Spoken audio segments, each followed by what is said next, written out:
એવી જ રીતે વાલા વૈષ્ણવો, વૈષ્ણવોનું હૃદય પણ એક વાટિકા રૂપ છે અને એ વાટિકાની અંદર પુષ્પ રૂપ આ મનોરથ છે. અને જ્યારે જ્યારે મનોરથ રૂપી પુષ્પ ખીલે છે ત્યારે ભ્રમર રૂપ ઠાકુરજી પધારે. જ્યારે આપણા હૃદય રૂપી વાટિકામાં એ મનોરથ રૂપી પુષ્પ પ્રગટ થાય છે, એ ખીલે છે, ત્યારે એ પુષ્પની સુવાસ લેવા માટે, એ પુષ્પનો રસ લેવા માટે એ ભ્રમર રૂપ પ્રભુ પધારી જાય છે. આ પ્રભુની કૃપા છે, આ શ્રી વલ્લભની કૃપા છે. બસ આવશ્યકતા છે પ્રિયજનો, કઈક ને કઈક મનોરથ રાખવા, નહીં તો પછી આપણે તો જો ધીંધ્યાતા જ રહેશું, અમારાથી કેમ થાય? ઘણી વખત અમે વૈષ્ણવને કહીએ કે વૈષ્ણવ, તમે કેટલા સમયથી બ્રહ્મ સંબંધ લીધું છે, તમે ઠાકોરજીની સેવા તો પધરાવો. ત્યારે તરત જ ઉત્તર મળે, અમારાથી ક્યાં થાય, અમને ક્યાં ટાઈમ છે. શ્રી મહાપ્રભુજીના એ શબ્દોનું સ્મરણ કરીએ. જ્યારે સુરદાસજી શ્રી આચાર્યજીની સન્મુખ થયા અને સુરદાસજી ને કઈક ગાવાનું કહ્યું, કશું સુનાવ. ત્યારે સુરદાસજીએ શું કહ્યું કે મોસમ કોન કુટિલ ખલ કામી. હે પ્રભુ, મારા જેવો કુટિલ ખલ કામી કોઈ બીજો છે જ નહીં. જીન જન્મ દિયો તિન હી બિસાર્યો, એસો નમક હરામી.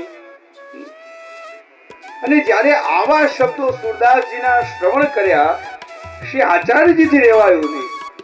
શ્રી મહાપ્રભુજી શું કહ્યું? અરે સુર, સુર હોય કાહે ધીંધ્યાત હો, કછું ભગવત લીલા ગાઓ.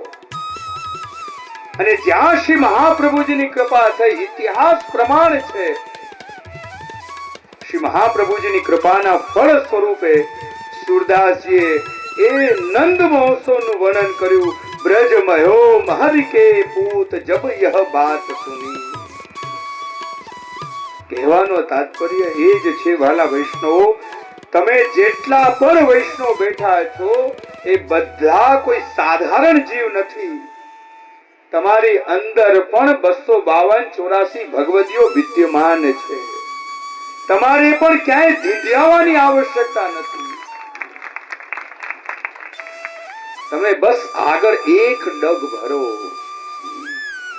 આજે પણ અમે એટલા વર્ષોથી બ્રહ્મ સંબંધ લીધું હોય અને પછી પણ એવા જીવોને જોઈએ કે એ સેવાના સુખથી વંચિત છે, ત્યારે ખૂબ આશ્ચર્ય થતું હોય છે.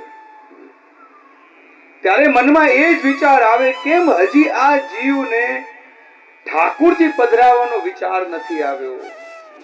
વારંવાર એ જ ભાવ પ્રગટ થતો હશે, કેમ આ જીવ હજી એ સેવાના સુખથી વંચિત છે? કરવાનું શું છે? કેવલ એક નાનકડી કટોરીમાં મિશ્રી ધરાવવાની છે. શું કરવાનું છે? પ્રભુ કઈ વધારે માંગે છે ખરા? મિશ્રી, બસ એક નાનકડી વાટકીની અંદર એ મિશ્રીની કણિકા ઠાકોરજીને ધરાવો અને ભાવ કેવો કે રાય જીતની સેવા કો ફલ માનત મેરુ સમાન. બસ તમે રાય જીતની સેવા તો કરો, તમે થોડાક આગળ તો વધો. ક્યાં સુધી એમને એમ રહેશો? ક્યાં સુધી કોરા ને કોરા રહેશો?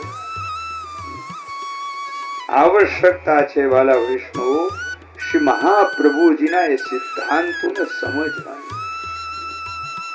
ષોડશ ગ્રંથની અંદર શ્રી વલ્લભ સ્પષ્ટ આજ્ઞા કરે છે કે સ્મરણમ ભજનમ ચ અપી ન ત્યાજ્યમ ઇતિ મે મતિ. ધ્યાન આપજો કે જીવનમાં એક સમય એવો આવે કે બધું જ છોડી દેવાનું.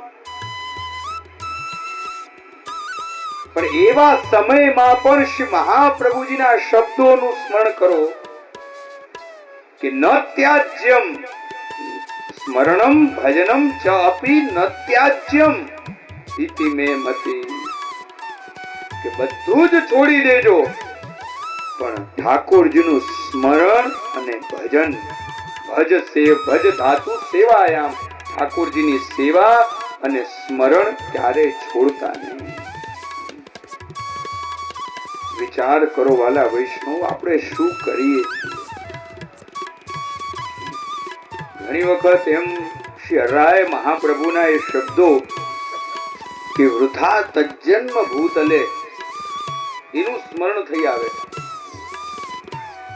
કેવું જીવન આપણે આપણું બનાવી દીધું, એક લૌકિક, એક સાંસારિક, એક લૌકિક આસક્ત, સંસારમાં પડેલો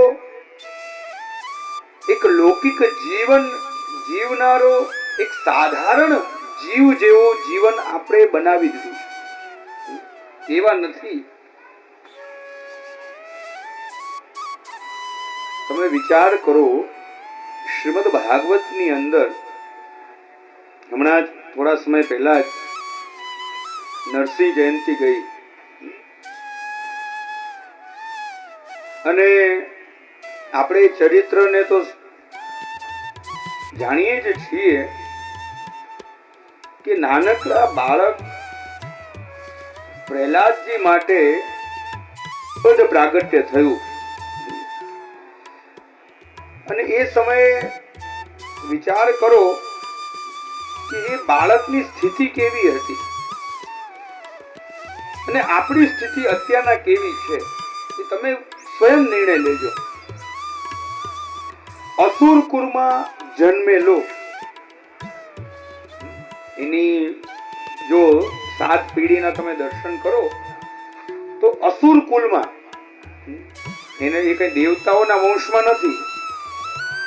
અહીંયા કોઈ પણ બેઠેલા વૈષ્ણવો અસુર કુળમાં જન્મેલા છે ખરા? હા કે ના? કોઈ હિરણ્યકશિપુના વંશજ અહીંયા બેઠા હોય કે કંસના વંશજ બેઠા હોય તો કહી દેજો, હાથ ઊંચો કરજો. છે કોઈ? કે રાવણના વંશજો છે? તમે બધા મર્યાદી વૈષ્ણવના વંશજો છો, 252-84 ભગવદીઓના વંશજો છો. અહીંયા કોઈ પણ હિરણ્યકશિપુ કે કંસ કે રાવણના વંશજ નથી બેઠા. કોઈ બેઠું હોય તો અલગ વાત છે, મને નથી દેખાતા. કોઈ પોતાને ધારીને બેઠા હોય અમે તો એના જ વંશજ છીએ તો અલગ વાત છે. પણ તમે વિચાર કરો, આ હિરણ્યકશિપુનો પુત્ર અને નાનકડું બાળક અસુર કુલમાં જન્મેલું, આસુરી જીવોની વચ્ચે મોટું થયેલું, અને એના ગુણોનું વર્ણન કોણ કરી રહ્યું છે? નારદજી કરે છે. કે નાનકડું પ્રહલાદ, અને પ્રહલાદજીમાં ગુણો કેવા છે કે સદા પ્રસન્ન રહે છે અને પ્રસન્નતાનું વરદાન આપનારા છે. જે જીવ એની સામે આવે ને એને પ્રસન્નતાનું વરદાન આપે. કોઈના દોષ જોતા નથી. અને સૌથી મોટો ગુણ કે ક્યારે પણ ભગવત નામ એના મુખમાંથી છૂટતું નથી. ધ્યાન આપજો. હવે એનો પિતા હિરણ્યકશિપુ અસુર, એને શું પ્રયત્ન કર્યો કે યેન કેન પ્રકારેણ આ બાળકના મુખમાંથી ભગવત નામ છૂટી જાય. પ્રયત્ન એ જ હતો ને કે યેન કેન પ્રકારેણ.